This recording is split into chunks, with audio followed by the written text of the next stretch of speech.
Pessoal, muito boa tarde. Começando mais uma transmissão aí dos nossos informativos, tanto do STJ quanto do STF.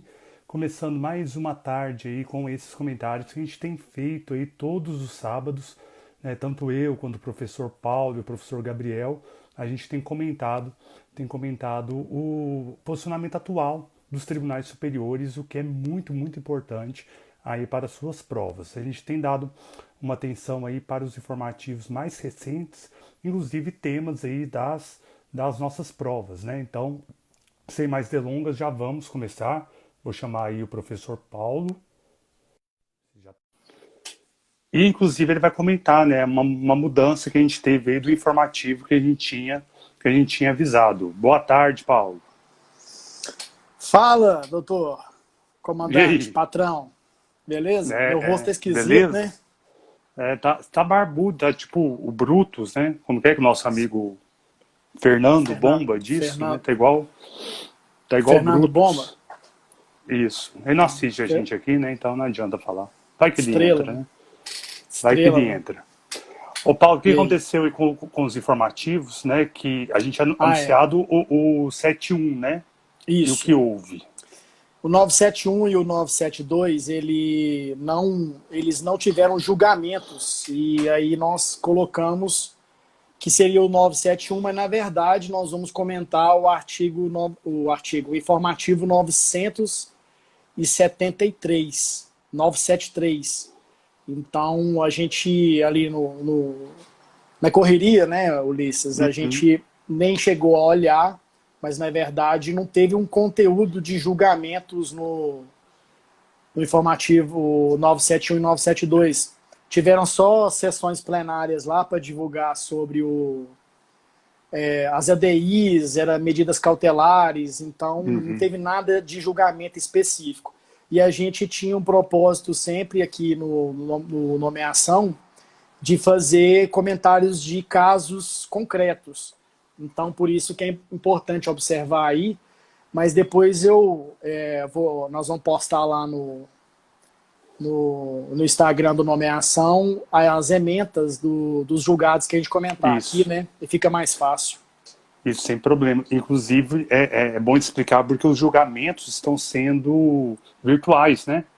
Principalmente lá Isso. no STF, eles têm transmitido, inclusive, né, no YouTube e tal. Então, acho que eles fizeram essa divisão que que algumas sessões seriam mais a questão de ADI, né, a questão de ações diretas aí de inconstitucionalidade, e não de casos concretos aí que geralmente a gente tem comentado na esfera administrativa, penal, processual penal, etc. Exatamente. Sua voz é tão bonita, eu fico tão encantado que Sua voz é grave. É grave, Vamos grave e lá, suave. eu Pode começo, começar. eu Pode começo começar. então. Uhum. Vamos lá. Bom, hoje eu trouxe dentro desse informativo 973 do STF um assunto que ele traz bastante debate, que é sobre o princípio da igualdade com relação ao sistema de cotas. Então a gente não vai entrar dentro da análise desse julgado, nós não vamos tratar da materialidade da questão. Ou seja, nós não vamos comentar se é correto ou não o sistema de cotas. Nós vamos pegar o caso concreto e que dentro dessa ação de sistemas de cotas, que é uma ação afirmativa do Estado, né, onde o Estado atua para poder estabelecer o princípio da igualdade, então a gente vai só comentar sobre o caso concreto e não dizer se é correto ou não. Porque a análise disso, né, do princípio da igualdade no sistema de cotas, ele vai demandar da gente aqui umas 28 lives. Então, assim, o que foi basicamente decidido nesse julgado? O Distrito Federal editou uma lei em que ela estabeleceu que 40% das vagas das universidades públicas deveriam ser reservadas para os alunos que estudassem em escolas públicas do próprio Distrito Federal. Então, essa lei do Distrito Federal, ela excluiu os alunos de outros estados da federação. Então, veja bem, o que acontece? Algumas universidades públicas em nosso país, elas adotam um sistema de cotas. E aí elas fazem, né, que algumas particularidades e pessoas que tenham certas características peculiares ligadas à cor, à etnia, à classe social, e também na situação de origem, sejam oriundas de escolas públicas, essas pessoas possam ser submetidas a uma concorrência específica e não a concorrência ampla.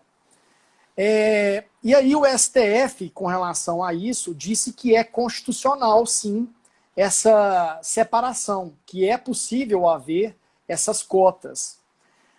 Aqui, Ulisses, eu quero fazer um paralelo e uma separação. Eu não estou falando do sistema de concorrência de cotas para concurso público. Eu estou falando de universidades públicas, da participação de alunos de universidades públicas no processo de acesso às universidades, tá? Não é... No caso seria a UNB, né? Já que é para o DF, estaria falando da UNB. Isso. Uhum. Então, eu não estou falando de acesso a concurso público, só para deixar separado aí. Essa lei do Distrito Federal, ela foi considerada constitucional? Não. Ela não foi considerada constitucional.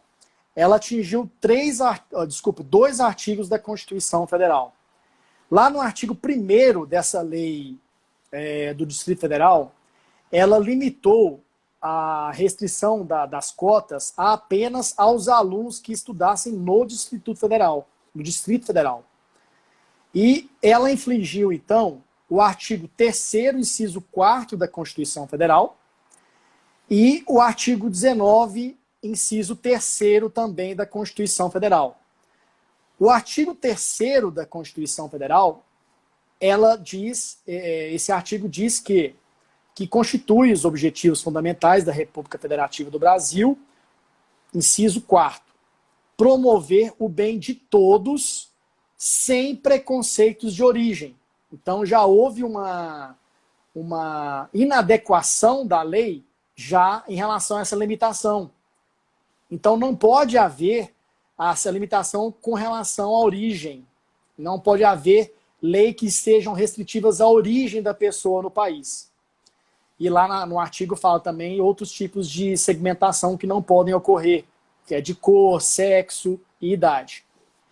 E o artigo 19, inciso 3º, se refere que é vedada à União, aos estados e ao DF e aos municípios, criar distinções entre brasileiros. Então o STF entendeu que essa lei do Distrito Federal criou uma distinção entre brasileiros inadequada. Por isso, ela teve um impacto negativo e foi considerada inconstitucional. Agora, professor Ulisses, o que acontece nessa discussão? Essa lei do Distrito Federal, ela teve a sua criação em 2004. Então, desde 2004, ela já era vigente. Então, para não ocasionar insegurança jurídica, o STF, o que ele fez? Ele modulou os efeitos. Modulou os efeitos para que pudesse, então, ser aplicado essa situação de inconstitucionalidade a partir dos novos trânsitos em julgados. Porque já tinham pessoas que se beneficiaram em cima dessa situação que era benéfica a quem morava no Distrito Federal, né? Então, aí, você imagina uma pessoa que mora no Distrito Federal poder concorrer a esse percentual, que é um percentual alto, eu considero que seja um percentual significativo, de 40%. Então, o STF fez a modulação dos efeitos para que não ocorresse mais esse percentual a partir dos novos trânsitos julgados sequencialmente futuros aí após o trânsito julgado. Então esse é o primeiro julgado que eu trouxe para os nossos queridos alunos e colegas aí. É muito interessante porque, como você bem retratou aí no começo, a gente não está questionando a questão, né, do sistema de cotas, etc., mas um determinado ponto, né, um determinado ponto que foi estabelecido, que seria até, entre aspas, uma reserva, que para a mim viola totalmente o princípio da impessoalidade, né? Então você coloca, logicamente, a cota, existem conceitos oriundos de estudos, e a maioria dos estudos são advindos da própria UNB, né, a questão aí de instituto, de questões raciais ou de origem, etc., que são pesquisas importantes da própria Universidade de Brasília, mas quando há uma reserva de cotas por conta de pessoas que são oriundas do sistema educacional daquela unidade, o DF é uma unidade, aí você tem, entre aspas, uma reserva. Lembrou uma situação, e aí também você deixou muito claro que não é de concursos públicos, mas sim do vestibular, mas em concursos públicos eu já tive que ouvir esse absurdo. Né? Eu sou concursado num outro município que não o que eu moro, eu sou concursado numa outra cidade, e logo depois que eu tomei posse lá, eu já tive que ouvir por mais de uma vez que, não, o concurso da prefeitura X aqui deveria ser só para cidadãos dessa cidade. Da cidade. Porque quem não é da cidade não tem uma ligação com o município, etc. Tal, o que é uma bobagem absurda, né? Existe uma impessoalidade do serviço público. Então, entendo também que não tem que ter a reserva pela localidade. Aí você estaria fazendo uma reserva aí de vagas para pessoas, né, daquela região. Por outros critérios, ok. Né? O que não é razoável, né? De você fazer uma delimitação, né? Viola a razoabilidade. Principalmente para quem faz concursos, né, Ulisses? Você imagina, né, o pessoal que faz concurso aí, fica a delimitação aí territorial. Vai ficar muito restrito, né? E aí você tá escolhendo, nós temos até a questão do princípio da eficiência da administração pública, lá do 37 da Constituição, que prima também por isso, né? Para que os melhores classificados sejam utilizados pelo poder público. E aí, quando você restringe essa delimitação territorial, você está atingindo também esse artigo, ao meu ver, né? Lógico que o STF utilizou o 19 e o terceiro, quem sou eu para questionar, mas se você analisar os princípios norteadores da administração pública, você também poderia colocar numa fundamentação, mas não foi utilizado, né? É só para corroborar com a sua posição aí também. Exatamente. Bom, eu trouxe aí para variar do direito penal, porque como os meninos vão fazer a prova, a colegiada aí semana que vem, eu estou tão preocupado quanto eles. A gente tem muitos alunos aí, tanto do terceiro quanto do quinto período assistindo, e além de ex-alunos, né, que sempre estão aqui dando uma força para nós, 2 julgados que inclusive podem cair aí na colegiada. Já fica a dica para as provas da semana que vem. Quem assistir vai sair na frente. Quem assistir já ganha, já tem questão sobre isso, inclusive. O primeiro, né, de direito penal, é sobre o princípio da insignificância. Então, o princípio da insignificância, até comentei com o Gabriel na semana passada, né, a questão de alguns requisitos, mas olha o caso concreto, e o Paulo vai gostar desse caso aqui. O cara entrou num determinado estabelecimento e ele furtou R$ 4,15 em moedas, uma garrafa de Coca-Cola, 2 garrafas de cerveja, não falou a marca da garrafa de cerveja, mas a garrafa de pinga ele falou a marca, né? O STF está lá, uma garrafa de pinga da marca 51. Tudo avaliado em R$ 29,15. Ainda acredito que ele colocou que a garrafa de pinga é 51, justamente para falar que é a questão da insignificância. Da garrafa de pinga, né? Porque tem garrafa de pinga de 300, 400 reais que não entraria, por exemplo, na insignificância. Né? A galera de Minas reconhece, né? Salinas, Havana, lá tem garrafas de pinga muito caras. Então ele colocou, um julgado de relatoria do ministro Gilmar Mendes, de 14 de abril de 2020, que a soma total dos valores subtraídos desse mercadinho, desse supermercado, foi de R$ 29,15, justamente pela questão financeira entrar na insignificância. Porém, a questão financeira não é o único requisito para a insignificância. E o que ele olhou no caso concreto? Que foi um furto noturno, que você já teria uma majorante, né, uma causa de aumento de pena aí do furto noturno, e que o cara era reincidente. Então, se a reincidência e a questão do furto ter ocorrido no período de repouso noturno, que é o que fala no crime de furto, afastariam a insignificância. E o juiz de primeira instância entendeu que sim. Ele entendeu que, olha, não tem como ser insignificante se ele é reincidente e se, se ele cometeu o furto no período de repouso noturno. Só que o STF falou, não, pode aplicar insignificância sim. Porque para aplicar insignificância eu tenho que olhar outros requisitos, que não só a questão de ter ocorrido à noite ou a questão da reincidência. Até porque a reincidência, Paulo, você sabe muito bem disso lá nas aulas de processo penal, ela é uma característica do autor, né? Ela é uma característica que ela vai influenciar na aplicação da pena, né? Ela vai influenciar naquela tabelinha lá de aplicação da pena. E não no fato típico, né? Esse fato ele é um fato típico formalmente. Ele tem a tipicidade formal porque ele se adequa a conduta do crime de furto. O artigo 155 vai falar, subtrair coisa alheia móvel. Formalmente, é típico, sem dúvida.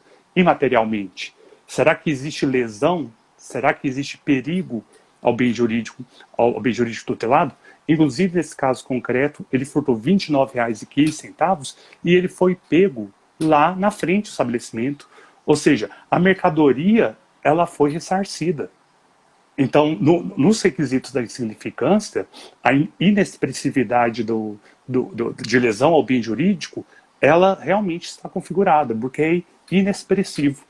R$ 29,15 que foram ressarcidos, que foi pego logo depois. Então, não interessa mais ao direito penal como última ratio, você tenta resolver isso nos outros ramos do direito. Então, houve aí o ressarcimento da lesão. Então, o que o STF entendeu? O que o STF entendeu?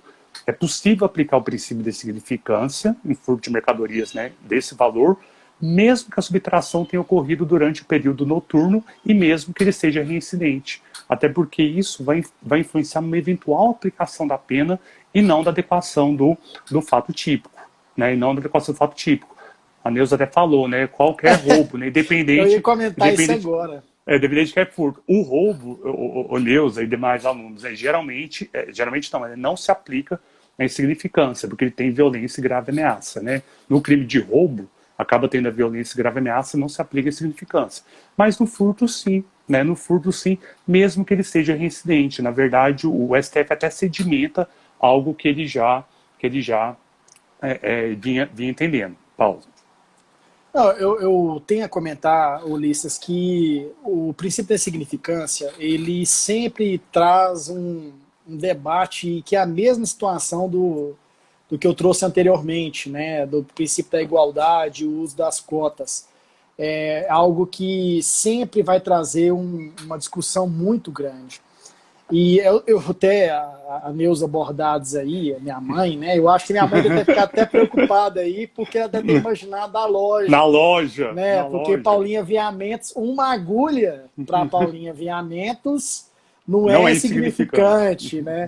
Então, o princípio da insignificância fica essa discussão subjetiva. E aí que... Um beijo para dona Neuza aí. E aí, assim, tem essa discussão, né, sobre a questão do princípio da significância. Eu sempre comento com vocês que a onda agora é discutir sobre as crises, né, crise do ativismo judicial, crise do direito penal, tudo é crise, né? Uhum. E, para mim, o princípio da significância é uma situação que pode gerar grandes riscos e gerar crises também dentro do direito penal. Então fica ali isso é insignificante, isso não é insignificante. Então, se acontecer alguma coisa lá na Paulinha Viamentos, por exemplo, a gente vai ter que entrar com uma ação para determinar se é ou não o princípio da insignificância. Então, acho que minha mãe não é muito de perguntar, não, ela sempre participa, mas eu acho que ela ficou preocupada, foi por isso. Eu falei, como assim? Uma agulha para mim aqui. Por isso que a questão é no caso concreto, né? Não existe uma tabela existe uma tabela do que é insignificante, né? Você tem os requisitos, só para explicar principalmente para os alunos, né? Mínima ofensividade da conduta, ausência de periculosidade social, reduzido grau de reprovabilidade e inexpressividade da lesão. né, da lesão jurídica. Então, quando você complementa todos esses requisitos, aliado a uma questão que, pelo menos hoje, o STF e o STJ entende que seria até R$ 100, seria irrelevante penalmente. Agora, dona Neuza e demais, cabe à pessoa ressarcir o dano. Né? A pessoa vai ter que Não ressarcir o dano. fique Então, por impune, exemplo, né? na esfera civil não é que pode furtar. Na esfera civil, né, teria lá que ter o ressarcimento do dano. Mas como o penal é o último lugar onde a gente vai buscar a aplicação da lei, então vai falar, inclusive, desde do Rockstein, isso, né, o direito penal não se preocupa com bagatelas. Né, precisa ir atrás aí de crimes que sejam essencialmente relevantes, que é o objeto jurídico tutelado com uma relevância. Beleza, Paulo. Ulisses, agora é o meu, mas antes eu quero só fazer uma observação. Você Uhum, pontuou muito bem aí. Hoje mesmo, eu estava dando uma aula aqui antes de entrar uhum. nessa live nossa, e eu falei exatamente isso, Ulisses, sobre muitas vezes a dificuldade que as pessoas têm de entender essas três esferas: esfera penal Uhum. de proteção, esfera civil e a esfera administrativa. Administrativa, né? Então não é que a pessoa sairá impune, ela irá responder civilmente, igual você colocou. Mas a esfera Uhum. penal, que é a última ratio, né, por isso que o direito penal é maior que o direito civil, e aí a Uhum. gente tem a questão da última ratio, né, em relação ao direito penal. Mas vamos lá, então, Perfeito. em relação ao meu julgado, o meu segundo julgado e último, né, é sobre o tráfico de drogas, que que aconteceu? O que foi a decisão chave disso aí? Que é possível que o juiz negue, vou até ler aqui, o benefício do parágrafo 4º do artigo 33 da Lei de Drogas, pelo simples fato do acusado ser investigado em inquérito policial ou o réu em outra ação penal que ainda não transitou em julgado. É uma pergunta, na verdade, se é possível que o juiz reconheça isso. E aí vem uma explicação em cima disso. Primeiro que a lei de drogas, ela prevê lá no artigo 33, parágrafo 4º, a figura do traficante privilegiado, que é também conhecido como traficante menor, traficante eventual, aquele que não tem uma continuidade, não é um grande traficante. Então, essa instituição do parágrafo 4º é uma causa de diminuição de pena, que pode ser reduzida de até 1/6 até 2/3. E aí, essa redução, né, desse percentual, ela deve ser fundamentada pelo juiz, né, de acordo com que ele aferir sobre a quantidade e qualidade da droga. Isso é inclusive uma jurisprudência em tese do STJ, que é a tese 25, dizendo que o juiz pode aferir esse percentual entre 1/6 a 2/3, de acordo com a qualidade e a quantidade da droga. E nesse parágrafo 4º, o que é o mais importante dele? Ele coloca um ponto que é trazido para esse julgado aqui, que é se o agente, o que ele fala lá, desde que o agente seja primário, de bons antecedentes, não se dedique a atividades criminosas, nem integre a organização criminosa, ele pode sofrer essa causa de diminuição de pena. Então tem uma série de requisitos. Quais são esses requisitos? Primariedade, bons antecedentes, não dedicação à atividade criminosa e não integração à organização criminosa. Esses requisitos eles são cumulativos e então só pode ser aplicado se todos os requisitos cumulativamente estiverem presentes. Então, ele precisa dessa cumulatividade de requisitos. Se não tiver um deles, você não pode aplicar. Segundo ponto, esse tráfico privilegiado ele não é equiparado a crime hediondo. Só beber uma água aqui, porque você sabe como é que é, né? Você não tá com a canequinha de nomeação, não? É A porque Amanda, ali que deu as canecas pra nós, tá aí assistindo. aqui é café e ali é, Na como é que canequinha. chama? Aqui, ó. E ali é água. Então, lá inclusive, Ulisses, esse aqui que eu quero deixar bastante claro para o pessoal. Na lei do pacote anticrime, 3.964, lá ele alterou o artigo 112, parágrafo 5º da Lei 7.210, em que ele coloca que o tráfico privilegiado não expressamente colocou isso na lei, porque antes era só súmula, né? Ele colocou expressamente que o tráfico privilegiado não é equiparado a crime hediondo. Então eu quero colocar essa observação para todo mundo aí. E vamos então ao caso concreto desse julgado. O que aconteceu? O juiz condenou uma pessoa dentro do tráfico privilegiado, só que ele não reduziu a pena alegando que ela não era primária, né, não era componente de bons antecedentes, devido a ela responder a um processo anterior. Mas esse processo anterior dela não era transitado em julgado. Então, por isso, ela não fazia jus a esse tráfico privilegiado. E aí pergunta Ulisses, é necessário, é possível haver esse privilégio para a redução dessa causa de aumento na redução do tráfico privilegiado? E aí existe uma discussão, uma divisão no STF e no STJ. O STJ diz que sim, que é possível a aplicação, e o STF diz que não. Eu vou ler aqui, deixa eu só pegar aqui, porque eu acho que é importante a conclusão desses dois. O que coloca? Ó, vou até pegar meu óculos aqui, porque eu tô cego, né? A Amanda tá zoando aí, ó. Galo maior que nomeação. Aí, lá vem. Mas aí, sem dúvidas, né? Já adquiri meu manto da massa, viu, Amanda? Já adquiri o meu, tá? Bom, tô com dúvida se a caneca foi ela mesmo. Ela deu lá o presente. Não, Cadê o presente que tinha a logomarca do nomeação? Quem deu a caneca foi aquele Godinho, eu acho. Eu esqueci o nome dele. Um loirinho. Eu esqueci o nome dele. Isso. Você não tá bem, não, Ulisses. Você tá esquecendo tudo. É o Alexandre. Foi o Alexandre. A Amanda não ia dar isso pra Amanda nós, deu não. um outro brinde que tinha os negócios do nomeação, mas a caneca é o Alexandre. Amanda é mão de vaca. Ó, então o STF, o que é a pergunta? É possível que o juiz negue o tráfico privilegiado com base no acusado ser investigado em inquérito policial ou houver outra ação penal que não transitou em julgado? STJ diz que sim, é possível. É possível a utilização de inquéritos policiais e ações penais em curso para a formação da convicção de que o réu se dedica a atividades criminosas. Então o STF diz que sim, o STJ diz que sim.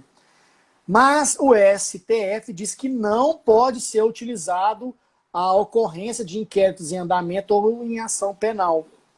Então existe essa divisão entre o STF e o STJ, e que acredito eu, Ulisses, aí, que é o objetivo desse julgado, que o STF provavelmente vai ganhar essa disputa aí.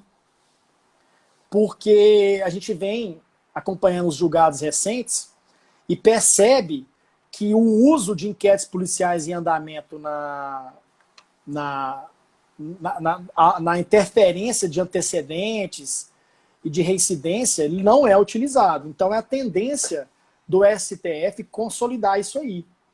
Então, apesar de ter essa divergência nesse julgado, acredito eu que o STF vai prevalecer nesse posicionamento aí.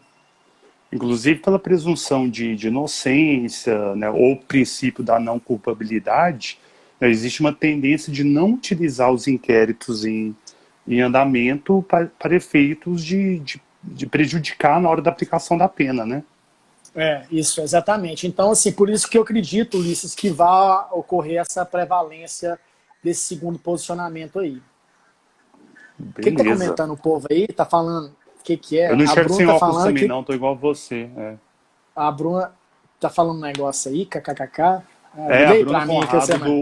A Bruna do terceiro tá com inveja da sua biblioteca. É fake. É fake. Ela não aquele existe, pano que vende, é um tecido, vende na internet, se encontra. É um tecido que finge que é uma biblioteca. Comprei no Mercado Livre, tá? Tem promoção, inclusive. Tá todo mundo usando para live mesmo. Aproveitando o comentário da Bruna, né, já que era aluna do terceiro, essa questão aqui é para ela, inclusive, é para a colegiada para a Próximo colegiada julgado, hein? dela, para a turma dela. É o próximo julgado, que é sobre arrependimento posterior. Inclusive, foi a última aula que a gente teve aí com a turma dela, a sala dela, o terceiro período aí noturno. O que acontece? O arrependimento posterior, né, ele é conhecido aí como a tal da ponte de prata, né? Só para a gente situar. A viagens de doutrina, tá, gente? Doutrina fica inventando coisas, fica inventando nome aí sobre institutos. A ponte de ouro seria o arrependimento eficaz, a desistência voluntária, aquilo que evita a consumação do crime, e o arrependimento posterior seria chamado a ponte de prata, ou seja, que não evita o resultado do crime, mas pode beneficiar o réu com eventual diminuição de pena. Aí, mais recentemente, a galera veio viajando aí com ponte de diamante, que seria a colaboração premiada, etc. O que interessa para nós hoje é a figura do artigo 16 do Código Penal. Então, vai atualizando aí, né? Artigo 16 do Código Penal, tema da prova colegiada para os alunos aí do terceiro período, né? Para o pessoal que é de fora, né? Tanto eu como o professor Paulo somos professores aí da graduação aqui no Unipan em Patos de Minas, então a gente tem vários alunos assistindo também, né? O foco não é só para os alunos, mas para todo mundo que quer se atualizar. Mas acaba que é uma matéria recente, porque o arrependimento posterior vai falar que aquele que restitui o dano, né, aquele que restitui a coisa ou ressarcir o dano integralmente, ele é beneficiado como diminuição de pena. Perceba que o fato não deixa de ser típico. A conduta não é atípica, ele é condenado. O fato é típico, ilícito, culpável, ele é julgado, ele é condenado por aquele crime, mas ele vai fazer jus a uma causa de diminuição de pena, de 1/3 a 2/3. Então, aquele que restitui a coisa ou ressarce o dano. Crimes que não tenham violência e não tenham grave ameaça. Beleza? Então, o que aconteceu no caso concreto? Aplica-se a um julgado, né, de 14 de abril de 2020, sob relatoria do ministro Marco Aurélio. O que o ministro Marco Aurélio disse? Que aplica-se o arrependimento posterior para o agente que faz o ressarcimento da dívida principal, antes do recebimento da denúncia, que esse é o momento, inclusive, né? Tem que ser antes aí do recebimento da denúncia. Mas somente pagou depois os juros e a correção monetária. Então perceba que ele ressarciu o dano não da maneira integral, porque ainda faltavam os juros e a correção monetária. Mas o STF entendeu que ele faz jus à causa de diminuição de pena. Porque o que o STF disse? No caso concreto, o cara teria furtado uma quantia de dinheiro de R$33 mil. Então, nada insignificante, né?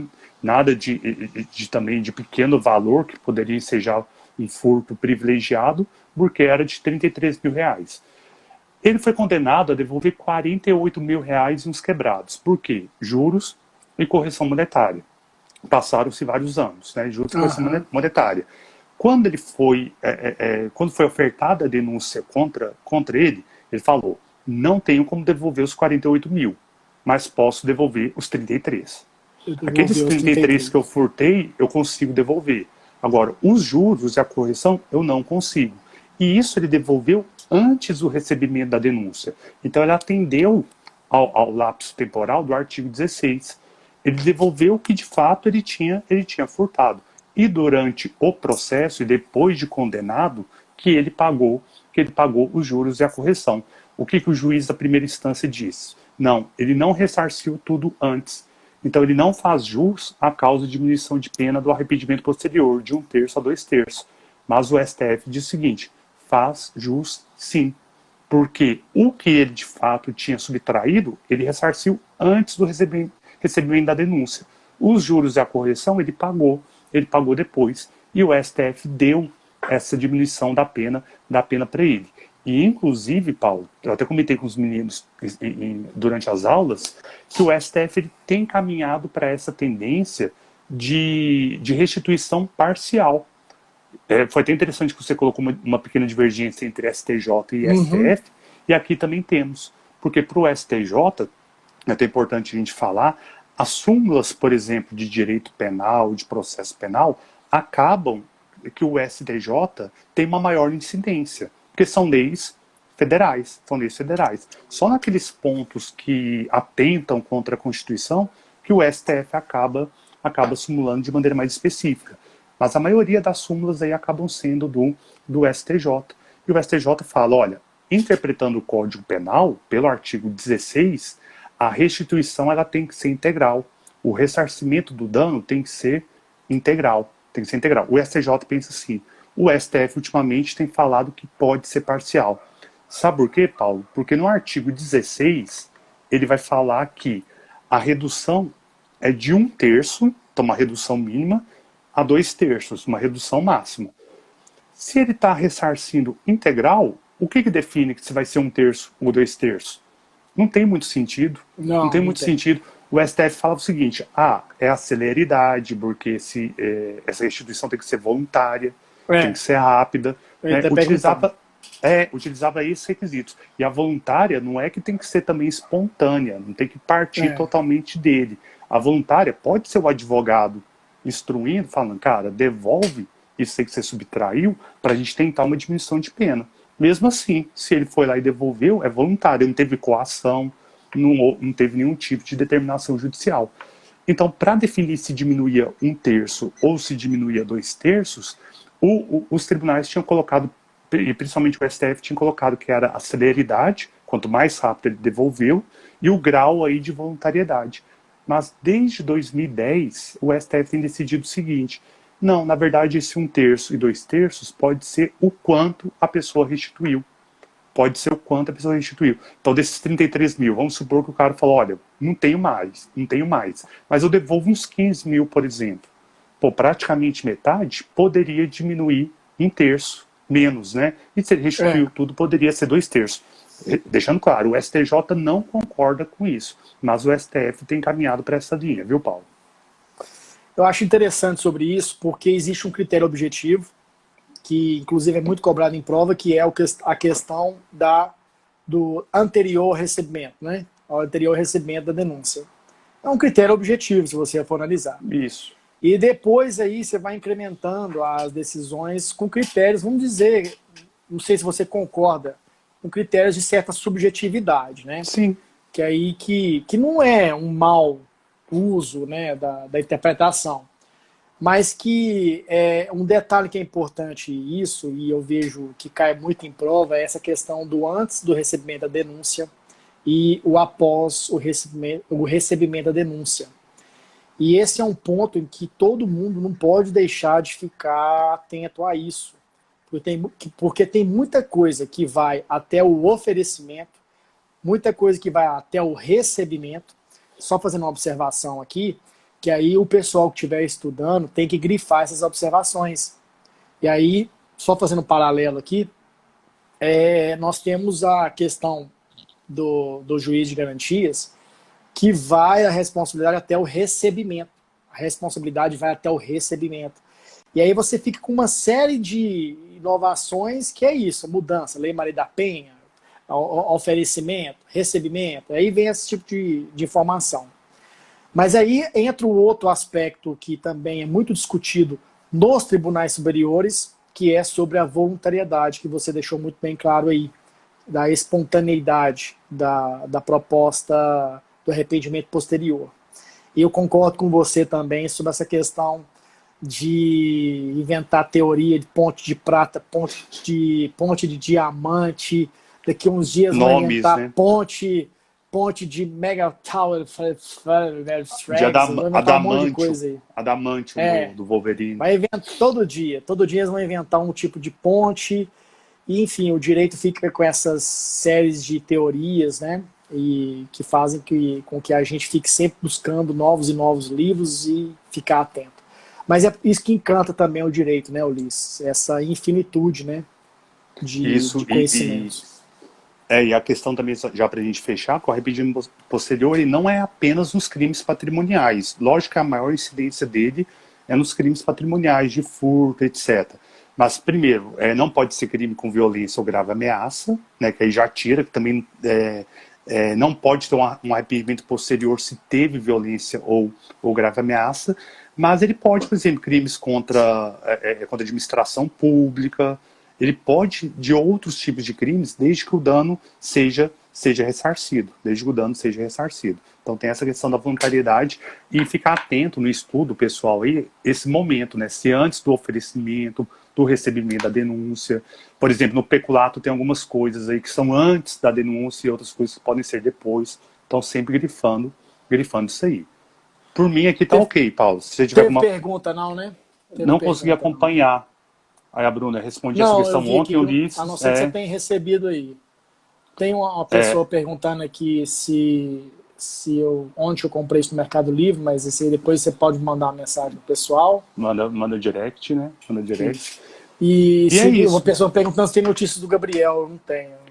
O Gabriel tá frio agressivo, e distante. Frio e distante com a gente.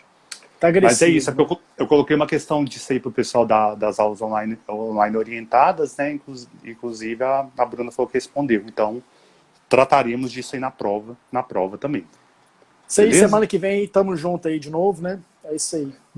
Obrigado a todo mundo aí pela companhia de sempre, alunos, ex-alunos. Deixa eu só comentar e convidar, não posso perder, né? Segunda-feira eu vou fazer uma live. Lógico. Às 18 horas aí, vai ser muito bacana. Vou conversar com o doutor José Rubens, que é juiz lá de Paracatu. Quem puder participar aí, às 18 horas na segunda-feira. Com certeza aí. Perfeito, a gente publica lá também. Um abração, galera. Até mais. Obrigado, gente. Obrigado a todo mundo aí pela participação. Até mais. Valeu. Até mais.